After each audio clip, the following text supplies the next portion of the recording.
నాగబంధం trailer review. Star hero లేడు, star heroine లేదు, అయినా 100 కోట్ల బడ్జెట్తో ఒక pan India fantasy adventure movie తీయడం అంటే మామూలు విషయం కాదు. నిజం చెప్పాలంటే నాగబంధం ట్రైలర్ రిలీజ్ అయ్యే వరకు ఇది ఇంకో సాధారణ మైథలాజికల్ సినిమా అనుకున్న వాళ్ళు చాలా మంది ఉంటారు. కానీ ట్రైలర్ చూసిన తర్వాత వాళ్ళ ఒపీనియన్ కంప్లీట్గా చేంజ్ అయిపోయింది. మొదటిగా ఈ ట్రైలర్లో కనిపించిన స్కేల్ గురించి మాట్లాడాలి. టెంపుల్స్, ప్రాచీన నిర్మాణాలు, హిమాలయ ప్రాంతాలు, గుహలు, రహస్య ద్వారాలు, ఇలా ప్రతి ఫ్రేమ్ కూడా చాలా రిచ్గా కనిపించింది. సాధారణంగా పెద్ద స్టార్ హీరోల సినిమాల్లోనే ఇలాంటి గ్రాండియర్ కనిపిస్తుంది, కానీ ఇక్కడ స్టార్ క్యాస్ట్ పై కాకుండా విజువల్స్ పై ఫోకస్ పెట్టినట్లు క్లియర్గా అర్థం అవుతుంది. సో అంతలా ఏముంది ఈ ట్రైలర్లో? సో అంతలా సడన్ గా ఈ ట్రైలర్ ఎలా హిట్ అయింది?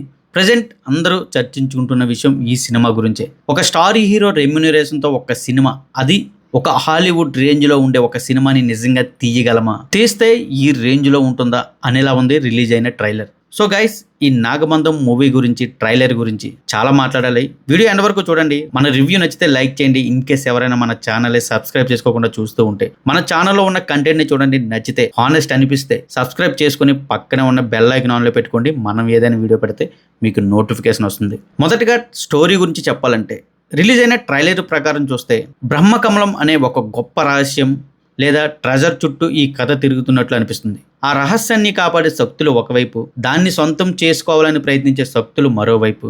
ఈ రెండు ఫోర్సెస్ మధ్య జరిగే పోరాటమే కథకు మెయిన్ బ్యాక్ బోన్గా కనిపిస్తుంది. అంతేకాదు ఇందులో మిస్టరీ, అడ్వెంచర్, మైథాలజీ, యాక్షన్ అన్నీ మిక్స్ చేసినట్లు కనిపిస్తుంది. అందుకే ఇది రొటీన్ దేవుళ్ళ కథలా కాకుండా ఒక Indiana Jones style treasure hunt plus Indian mythology mix లా అనిపిస్తుంది. అండ్ నెక్స్ట్ మనం ముఖ్యంగా మాట్లాడుకోవాల్సింది టెక్నికల్ డిపార్ట్మెంట్. ఈ ట్రైలర్లో నాకు బాగా నచ్చిన అంశం సినిమాటోగ్రఫీ. ప్రతి షాట్ చాలా పెద్ద సినిమాను చూస్తున్న ఫీలింగ్ అయితే ఇచ్చింది. కొన్ని విఎఫ్ఎక్స్ షాట్స్ అయితే నిజంగా చాలా బాగున్నాయి. అవును, కొన్ని చోట్ల సీసీఐ పాములు కొంచెం ఆర్టిఫిషియల్గా కనిపించాయి, అది ఖచ్చితంగా ఒప్పుకోవాల్సిందే.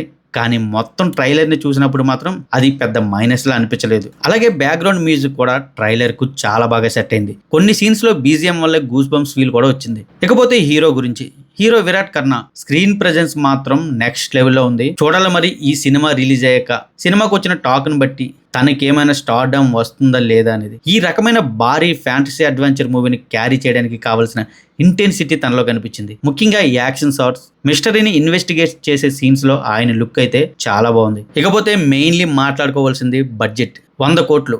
నిజం చెప్పాలంటే ఈ ట్రైలర్ చూసిన తర్వాత ఒక విషయం మాత్రం అర్థమైంది. స్టార్ హీరోలకు 100 కోట్ల రెమ్యునరేషన్ ఇవ్వకుండా అదే డబ్బుని కంటెంట్, విజువల్స్, విఎఫ్ఎక్స్ మీద పెడితే ఇలాంటి సినిమాలు కూడా తీయొచ్చు అని నిరూపించారు. ట్రైలర్ లో కనిపించిన ప్రొడక్షన్ వాల్యూస్ చూస్తే ఆ ఖర్చు మొత్తం స్క్రీన్ మీదే కనిపిస్తుంది. ఇప్పుడు ఇదే విషయం ప్రతి ప్రేక్షకుడికి ఈ సినిమాపై ఇంట్రెస్ట్ కలిగేలా చేసింది. ఫైనల్ గా మొత్తానికి నాగబంధం ట్రైలర్ నాకు చాలా మంచి ఇంప్రెషన్ అయితే ఇచ్చింది. స్టోరీ కొత్తగా అనిపిస్తుంది, విజువల్స్ గ్రాండ్ గా ఉన్నాయి, మ్యూజిక్ బాగుంది, ప్రొడక్షన్ వాల్యూస్ టాప్ క్లాస్ లో ఉన్నాయి. ఇప్పుడు మిగిలింది ఒకటే, ట్రైలర్ లో కనిపించిన ఈ హైప్ ని సినిమా మొత్తం మెయింటైన్ చేయగలదా? అదే జరిగితే నాగబంధం ఈ ఏడాది బిగ్గెస్ట్ సర్ప్రైజ్ హిట్స్ లో ఒకటిగా నిలిచే అవకాశం ఉంది.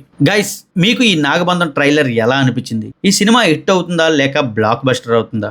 మీ అభిప్రాయాన్ని ఖచ్చితంగా కామెంట్లో చెప్పండి. వీడియో నచ్చితే లైక్ చేయండి, షేర్ చేయండి. ఇలాంటి మూవీ రివ్యూలు and trailer break downs, box office updates కోసం మన ఛానల్ని సబ్స్క్రైబ్ చేసుకోవడం మాత్రం మర్చిపోవద్దు. Thank you guys, thanks for watching. This is Mahesh signing off. జై హింద్.